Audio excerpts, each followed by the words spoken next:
Saudara, Rumah Sakit Darurat COVID-19 Wisma Atlet Kemayoran ditutup secara bertahap mulai hari ini. Operasional rumah sakit perlahan dihentikan seiring dengan situasi pandemi yang mulai terkendali. Berdasarkan surat yang diteken oleh Kepala BNPB, Letjen TNI Suharyanto, penghentian operasional RSDC Wisma Atlet dilakukan karena menurunnya kasus COVID-19 di tanah air, serta berkurangnya jumlah keterisian pasien secara signifikan. Meski demikian, RSDC Wisma Atlet masih menyisakan satu tower yang dioperasikan, yakni Tower 6 untuk menangani pasien baru COVID-19.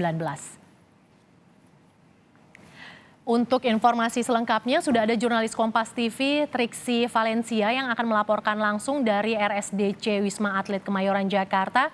Selamat siang, Triksi. Bagaimana kondisi Tower 6 yang disisakan di sana? Ya, Mercy, selamat siang dan juga saudara. Bisa dikatakan sudah siap, sudah siaga untuk 3 bulan ke depan yang memang disampaikan ini harus menjadi pengawasan, menjadi pemantauan selama 3 bulan ke depan. Mengingat saat ini masih dalam masa liburan Natal dan juga Tahun Baru, sehingga 3 bulan ini meski sudah dicabut ketentuan PPKM-nya, namun tetap akan dilihat, dipantau seperti apa kemudian pergerakan dari pertumbuhan atau pergerakan dari kasus COVID-19. Dan benar sekali, Mercy, memang ada satu tower yang masih disiagakan, yakni Tower 6. Dan tadi saya sudah katakan ini memang sudah siap. Ini kami berada di ruang IGD. Dan untuk lebih rincinya, Mercy, seperti apa kemudian kesiapan di Rumah Sakit Darurat COVID-19 Wisma Atlet Kemayoran akan disampaikan secara langsung oleh Dr. Mintoro Sumego. Selamat siang, dokter. Selamat siang. Dokter, boleh disampaikan secara detail bagaimana kesiapan di RSDC Wisma Atlet Kemayoran saat ini di Tower 6 khususnya? Ya, jadi kita siapkan di Tower 6 ini adalah nantinya untuk standby.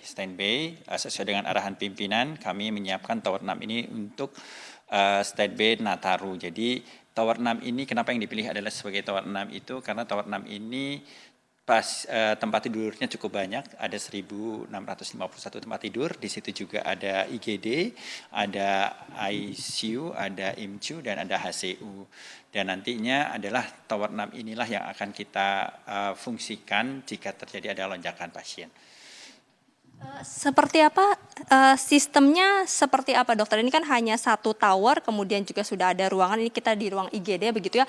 Terkait sistemnya nanti pasien ada di lantai berapa, kemudian ruangannya ada di lantai berapa saja, dan kesiapan alat termasuk obat-obatan dan juga tenaga medis seperti apa, dok? Ya, jadi nanti itu adalah Tower 6 ini digunakan sebagai keseluruhan. Jadi nanti tower lantai 1 itu untuk IGD, lalu untuk perawatan itu nanti di tower 2, 3, 4, dan 5, lalu nanti tower semakin ke atas itu nanti untuk tower tempat pengelolaan rumah sakit atau manajemen rumah sakit, dan makin ke atas lagi nanti adalah tower untuk tempat tinggalnya para tenaga kesehatan atau relawan yang ada di Wisma Atlet ini.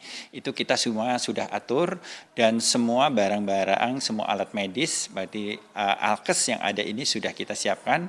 Seperti kita lihat di saat ini, kita ada di IGD ini, kita sudah siap semuanya, tempat tidur sudah siap, lalu bedside monitor juga kita sudah siap, oksigen sudah siap, semuanya sudah, jadi tinggal nanti kita mengoperasionalkan saja di sini. Untuk tenaga medis sendiri, kita masih standby kan ada 155 tenaga medis dan tenaga non medis ada 55. Jadi nanti itu yang akan standby sampai 3 bulan ke depan. Sebenarnya untuk material kesehatan seperti obat-obatan kita masih cukup persediaannya. Nah, ini sebuah kabar baik karena memang sejak Kamis sore kemarin pasien di RSDC Wisma Atlet Kemayoran ini sudah nol ya, sudah tidak ada lagi. Tapi mungkin bisa diceritakan, dokter, 1 bulan ini seperti apa kondisi pasien yang masuk atau mendapatkan perawatan di RSDC Wisma Atlet Kemayoran? Seperti apa gejalanya? Apakah ada yang gejala berat atau saat ini sudah ringan semua? Seperti apa? Ya, jadi dari 1 bulan ini untuk pasien yang masuk di Wisma Atlet ini, itu jumlah pasien sampai kemarin itu ada 74 dan sekarang menurun sampai hari ini adalah 0. Itu rata-rata mereka hampir 80% atau 90% adalah dengan gejala ringan. Lalu 10%-nya itu mereka dengan gejala komorbid. Dan dari semua pasien itu hampir 90% sudah melaksanakan vaksinasi. Jadi sudah melaksanakan vaksinasi baik itu 1, 2, bahkan sudah ada yang booster. Dan pasien yang kita rawat ini juga campur, jadi baik dari ada yang dari luar daerah Jakarta maupun dari Jakarta, wilayah Jakarta. Tapi pada prinsipnya mereka dengan gejala ringan rata-rata.